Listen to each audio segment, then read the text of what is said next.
Hello dear students, welcome back to the course of Electronics Engineering. I am Abhishek Kumar and इस video में हम discuss करेंगे BTech first sem 2021 का ये के मैप का क्वेश्चन है जो कि आपका यूनिट 4 डिजिटल इलेक्ट्रॉनिक्स के अंदर आता है। राइट, तो चलिए क्वेश्चन को हम रीड करते हैं। क्या है क्वेश्चन आपका? Simplify the following function using के मैप। राइट, यहाँ पे आपको एक फंक्शन दिया गया है f(a)(b)(c)(d), यानी कि ये 4 वेरिएबल का फंक्शन है a b c and d।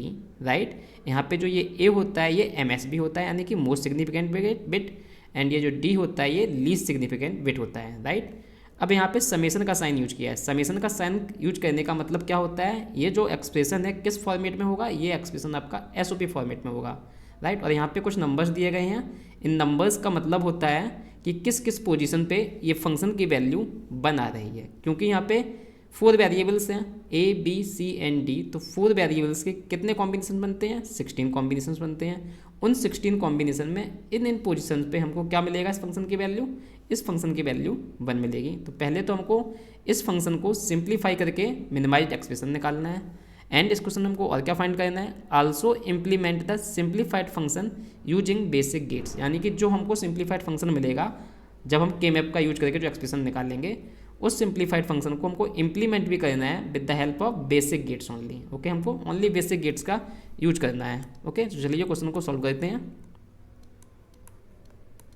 Right, तो दो चीज़ें हमारे पास हैं। जो हमारा ये फंक्शन है, ये हमारा जो फंक्शन दिया हुआ है f(a)(b)(c)(d), a(b)(c)(d). राइट, 4 वैल्यू का फंक्शन है। अब चूंकि यहाँ पे इन्होंने समेशन यूज किया है, समेशन का मतलब क्या होता है? SOP फॉर्म में दिया हुआ है आपको। SOP का मतलब सम ऑफ प्रोडक्ट फॉर्म। राइट, और यहाँ पे ये बेसिक गेट का क्या मतलब है? बेसिक गेट्स हमको पता है कौन कौन से होते हैं बेसिक गेट्स।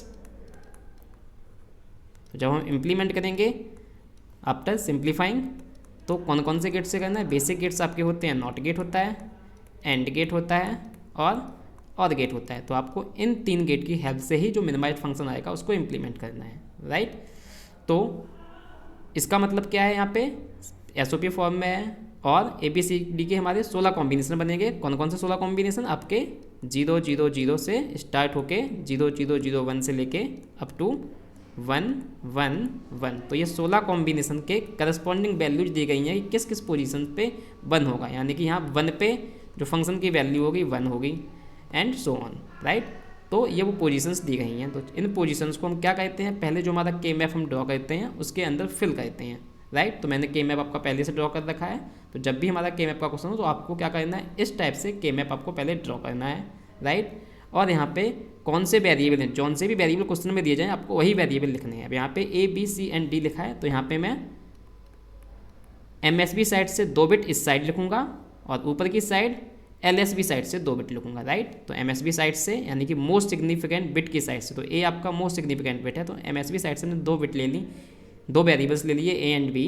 ऐसे ही इधर बचे हुए 2 वेरिएबल जो कि किस साइड से हैं? LSB साइड से हैं। D क्या आपका लीस्ट सिग्निफिकेंट डिजिट है। ओके, वेरिएबल है।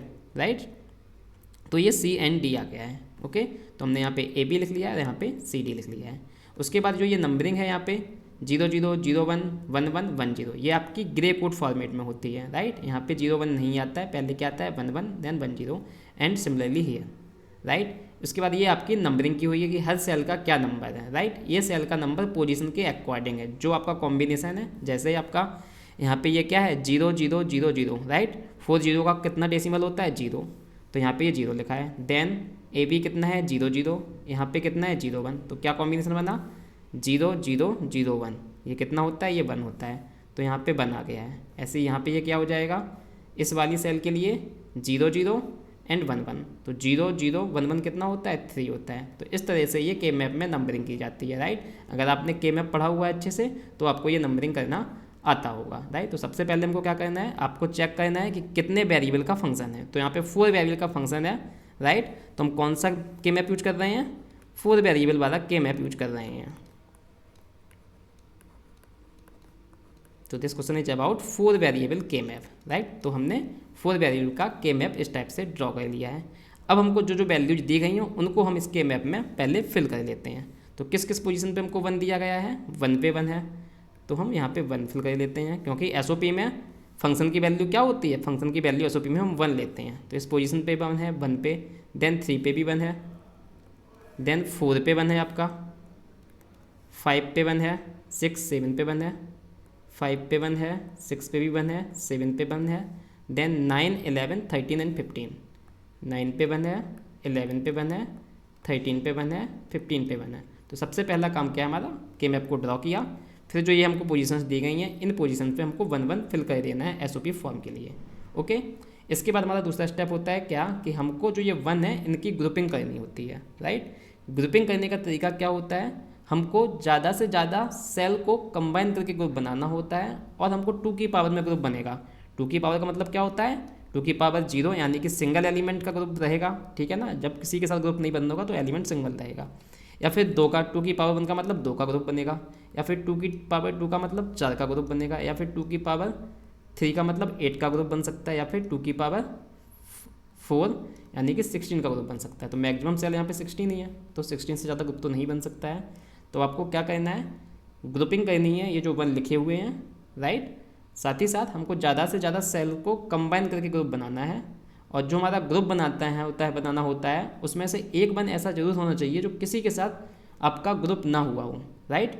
और जो हम ग्रुपिंग स्टार्ट करेंगे वो हम उस 1 से पहले स्टार्ट करेंगे जिसको करने का हमारे पास सिर्फ और सिर्फ एक ही तरीका है, राइट। बट इस क्वेश्चन में ग्रुपिंग काफ़ी ईजी हो जा रही है। कैसे हम ग्रुपिंग करेंगे, अब देखो हमारे पास जो ये वाला 1 है, ये वाला 1 और ये वाला 1, इन दोनों 1 को करने का हमारे पास सिर्फ एक ही तरीका है, राइट। कौन सा, इन 4 1 को हम कंबाइन करके एक ग्रुप बना सकते हैं, राइट। क्योंकि इस वाले 1 को और इस वाले 1 को हम किसी और तरीके से नहीं कर सकते हैं। तो सबसे पहले हम इस वाले को ग्रुप बना ले रहे हैं मैक्सिमम सेल से। तो मैक्सिमम 1 यहाँ पे हमको कितने मिल सकते हैं, 4 मिल सकते हैं। तो हम 4 का ग्रुप बनाएंगे, तो ये वाला हम एक ग्रुप बना देते हैं 4 का, राइट। ऐसे ही आपके जो बचे हुए 1 हैं यहाँ पे देखिए, ये वाले 4 1, ये वाले 2 1, राइट। इनको भी करने का सिर्फ और सिर्फ एक ही तरीका है, हमको मैक्सिमम से मैक्सिमम 1 कंबाइन करने हैं, राइट। और 2 की पावर में होने चाहिए। तो जो हमने ये ब्लू वाला ग्रुप बनाया है, इसमें भी देखो कितने 1 हैं, 4 1 को कंबाइन करके बनाया है, यानी कि हमने किस वाले को लिया है, इस वाले को लिया है। 4 सेल्स को हमने कंबाइन करके एक ग्रुप बनाया, यानी कि 2 की पावर 2, राइट। ऐसे ही हमारे ये वाले 2 1 और ये नीचे वाले 4 1, इनको भी करने का एक ही तरीका है, राइट। और ये वाले जो 2 1 हैं, ये वाले 2 1 और ये वाले 2 1, इनको 2 तरीके थे, एक ये और एक ये, तो ये दोनों में आ जाएंगे, राइट। तो यहाँ पे हमको इनके दोनों के बारे में नहीं सोचना है। तो जिसके लिए आपके पास एक ही तरीका है, आपको हमेशा पहले उसके बारे में सोचना है, राइट। तो हम कभी भी ग्रुपिंग इस वाले 1 से और इस वाले 1 से स्टार्ट नहीं करेंगे। कहने का मतलब समझे, हमको ग्रुपिंग वहाँ से स्टार्ट करनी है जिसको करने का एक ही तरीका है। तो इस 1 को और इस 1 को करने के पास हमारे 2 तरीके हैं, इधर भी बन जाएगा और इसके साथ भी बन जाएगा ये 8 का ग्रुप, राइट। तो हमको इन 2 1 से स्टार्ट कभी नहीं करना है, हमको स्टार्ट करना है जिसको करने का सिर्फ एक ही तरीका है। तो वो वाले 1 या तो ये वाला 1 हो सकता है, ये वाला 1 हो गया है, राइट, जिसको हमने ग्रुप कर लिया है। इसके अलावा ये वाले 4 1 और ये ऊपर वाले 2 1, इनको भी करने का सिर्फ एक ही तरीका है, क्या, हम टोटल 6 का ग्रुप बना दें, 8 का ग्रुप बना दें, राइट। 6 का तो बनता नहीं है, कितने का ग्रुप बना दें, 8 का। तो यहाँ पे हमने ये 8 का ग्रुप बना दिया है, राइट। तो दूसरा स्टेप हमारा हो गया है कि हमने ग्रुपिंग कर दी है, राइट। तीसरा स्टेप क्या होता है, जो भी हमने ये ग्रुप बनाया है इसके करस्पॉन्डिंग प्रोडक्ट टर्म क्या आएगा, क्योंकि ये एसओपी फॉर्म में है तो हमको प्रोडक्ट टर्म भी लिखना है। तो हम इस 8 वाले के लिए प्रोडक्ट टर्म लिखते हैं। तो प्रोडक्ट टर्म लिखते रहे हम क्या चेक करते हैं, जो ये पूरा ग्रुप है इसमें ए बी की कौन सी वैल्यू जो पूरे ग्रुप के अंदर कांस्टेंट रह रही हो, चेंज ना हो रही हो, राइट। तो ये वाला पूरा ग्रुप ऊपर से नीचे तक बन रहा है 8 वाला, राइट। अब यहाँ पे देखिए ए की वैल्यू ऊपर से नीचे तक चेंज हो रही है। स्टार्टिंग के पहली रो में देखिए 0 0, ए की वैल्यू यहाँ पे भी 0 है और ए की वैल्यू यहाँ पे 0, बट इस थर्ड वाले में ए की वैल्यू 1 हो गई है। तो यानी कि ए की वैल्यू चेंज हो गई है इस ग्रीन वाले ग्रुप के लिए जो कि 8 सेल्स को कंबाइन करके बना है। तो ए की वैल्यू चेंज हो गई है, तो जिस वेरिएबल की वैल्यू चेंज होती है उसको हम नहीं लिखते हैं, राइट। फिर बी की वैल्यू चेक करते हैं कि इस पूरे ग्रीन ग्रुप के अंदर क्या बी की वैल्यू सेम रही है। तो देखो यहाँ पे इन 2 1 के लिए बी की वैल्यू कितनी है, 0, राइट। इन वाले 2 1 के लिए बी की वैल्यू कितनी है, 1, तो बी की वैल्यू चेंज हो गई है। किसी 1 के लिए तो 0 है, बट उसी ग्रुप में किसी 1 के लिए कितनी है, 1 है। तो बी चेंज हो गया है, यानी कि हम बी भी नहीं लिखेंगे, राइट। तो प्रोडक्ट टर्म में ना ही ए आएगा ना ही बी आएगा, क्योंकि ए की वैल्यू भी चेंज हो जा रही है किसी ना किसी वन के लिए इस ग्रुप में, ऐसे ही बी की वैल्यू भी चेंज हो जा रही है किसी ना किसी वन के लिए, राइट। तो ए बी में से कोई भी नहीं आएगा। देन अब हमको सी डी की वैल्यू देखनी है। अब देखो सी डी में यहाँ पे सी भी आपका क्या हो रहा है, देखो यहाँ पे चेंज हो रहा है, राइट। इस वाले जो ये सारे वन हैं, इन सारे वन के लिए सी कितना है 0, और ए वाले सारे वन के लिए सी कितना है 1, तो सी भी नहीं आएगा, ये भी चेंज हो रहा है, तो ये वाला भी हम कंसीडर नहीं करेंगे, राइट। देन फाइनली यहाँ पे देखिए डी की वैल्यू कितनी है 1, राइट। इन सारे ये चारों वन के लिए, ये वाले चारों वन के लिए डी की वैल्यू कितनी है 1, और इधर भी इन चारों वन के लिए भी डी की वैल्यू कितनी है 1, यानी कि इस पूरे 8 वन के लिए डी की वैल्यू हमेशा 1 ही रह रही है, डी की वैल्यू चेंज नहीं हुई है। तो जो वेरिएबल चेंज नहीं होता है वो वेरिएबल लिखते हैं। अब डी की वैल्यू है कितनी, डी की वैल्यू 1 रही है, और अगर वेरिएबल की वैल्यू 1 होती है तो हम उसको एज इट इज लिखते हैं, हम कॉम्प्लीमेंट यूज नहीं करते हैं, हम वेरिएबल को एज इट इज लिखते हैं। तो डी की वैल्यू सेम रह रही है इस ग्रीन वाले ग्रुप के लिए, और वैल्यू है 1, तो हम क्या लिखेंगे डी, यानी कि इस 8 ग्रुप के 8 सेल का जो ग्रुप बना है इसके लिए प्रोडक्ट टर्म सिर्फ क्या आ रहा है डी आएगा, ओके। इसी तरीके से अब हमको क्या करना है, हमको इस ब्लू वाले ग्रुप के लिए भी प्रोडक्ट टर्म फाइंड करना है। तो ऐसे यहाँ पे देखिए ये वाला ग्रुप भी देखो सी और डी वैल्यू के लिए ये चारों वैल्यूज कवर कर रहा है, राइट। और जब चारों वैल्यूज कवर करता है तो सारी वैल्यू चेंज होती हैं, चेक भी कर सकते हो आप। यहाँ पे देखो सी 0 है, यहाँ पे सी 0 है, बट यहाँ पे फिर सी 1 हो गया, तो सी वैल्यू चेंज हो जा रही है। ऐसे ही डी की वैल्यू देखो यहाँ पे 0 है और यहाँ पे 1 है, राइट। तो किसी ना किसी वन के लिए सी और डी की दोनों ही वैल्यू चेंज हो जा रही हैं, राइट। इस वन के लिए सी 0 है, इस वन के लिए भी सी 0 है, बट इस वाले वन के लिए सी 1 हो गया तो सी चेंज हो गया। ऐसे ही डी, इस वाले वन के लिए डी 0 है, बट इस वाले वन के लिए डी 1 है, तो डी चेंज हो गया है। तो सी एंड डी इस ब्लू वाले ग्रुप के लिए चेंज हो रहा है, इसकी वैल्यू सेम नहीं रह रही है सारे वन के लिए, तो सी और डी भी हमारा प्रोडक्ट टर्म में नहीं आएगा। अब इस पूरे ब्लू वाले ग्रुप के लिए देखो ए की वैल्यू हमेशा 0 है, चाहे किसी वन के लिए देखो 4 वन है, इन चारों वन के लिए ए की वैल्यू कितनी रह रही है 0।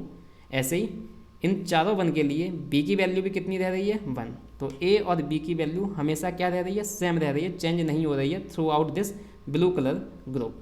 तो जो वैल्यू चेंज नहीं होती है उसको हम कंसीडर करते हैं। तो वेरिएबल ए चेंज नहीं हो रहा है, राइट, बट इसकी वैल्यू है कितनी 0। अगर 0 होता है तो हम क्या लिखते हैं ए कॉम्प्लीमेंट लिखते हैं, और अगर 1 होता है तो उसको हम नॉर्मल फॉर्म में लिखते हैं। तो ए की वैल्यू 0 है तो हमने 0 के लिए क्या लिखा ए कॉम्प्लीमेंट। बी की वैल्यू कितनी है हमेशा 1 है, तो 1 के लिए वेरिएबल एज इट इज रखते हैं, तो ए कॉम्प्लीमेंट बी। तो हमारे दोनों प्रोडक्ट टर्म आ गए। ये ग्रीन वाले यानी कि 8 ग्रुप का जो हम 8 सेल का जो हमने ग्रुप बनाया उसके लिए प्रोडक्ट टर्म डी आया है, और जो ये 4 वन को कंबाइन करके हमने ब्लू वाला सेल बनाया ग्रुप बनाया है इसके लिए हमारा प्रोडक्ट टर्म आ गया है ए कॉम्प्लीमेंट बी। तो जब हम मिनिमाइज्ड फंक्शन लिखते हैं, सिंप्लीफाइड फंक्शन लिखेंगे, क्या कर देते हैं SOP फॉर्म। तो हमने प्रोडक्ट टर्म फाइंड कर लिए, अब हमको क्या करना है सम कर देना है बस, इसीलिए इसको क्या बोलते हैं सम ऑफ प्रोडक्ट फॉर्म, राइट। तो हमारा आंसर क्या हो जाएगा, जो मिनिमाइज्ड एक्सप्रेशन आया है या सिंप्लीफाइड फंक्शन जो आया है, जो हमारा गिवन फंक्शन था f a, v, c, d, ये आपका कितना आ गया है ए कॉम्प्लीमेंट। एक प्रोडक्ट टर्म ये था ब्लू वाले ग्रुप के लिए, और ग्रीन वाले ग्रुप के लिए क्या था डी आया था, ओके। तो ये आपका आंसर हो गया इस क्वेश्चन के लिए, क्या सिंप्लीफाइड फंक्शन हो गया है, right. This is your simplified function,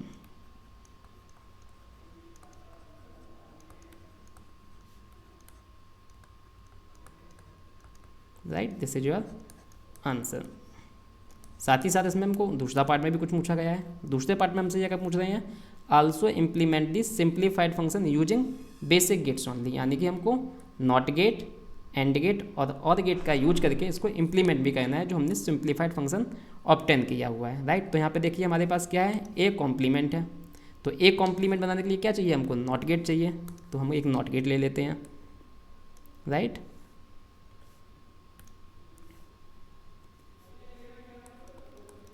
implementation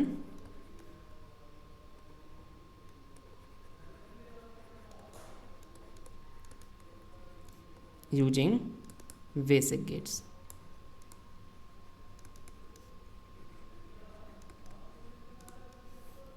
तो क्या चाहिए हमको ए कॉम्प्लीमेंट के लिए हमको एक नॉट गेट चाहिए, तो नॉट गेट बना लिया है, राइट। यहाँ पे इनपुट ए है तो हमको यहाँ पे क्या मिलेगा, ए कॉम्प्लीमेंट। तो हमको क्या मिल गया, ए कॉम्प्लीमेंट। देन इसके साथ डॉट क्या ले रहे हैं, बी, राइट। तो यानी कि हमको क्या चाहिए, एंड गेट चाहिए। एंड गेट लगा दिया हमने।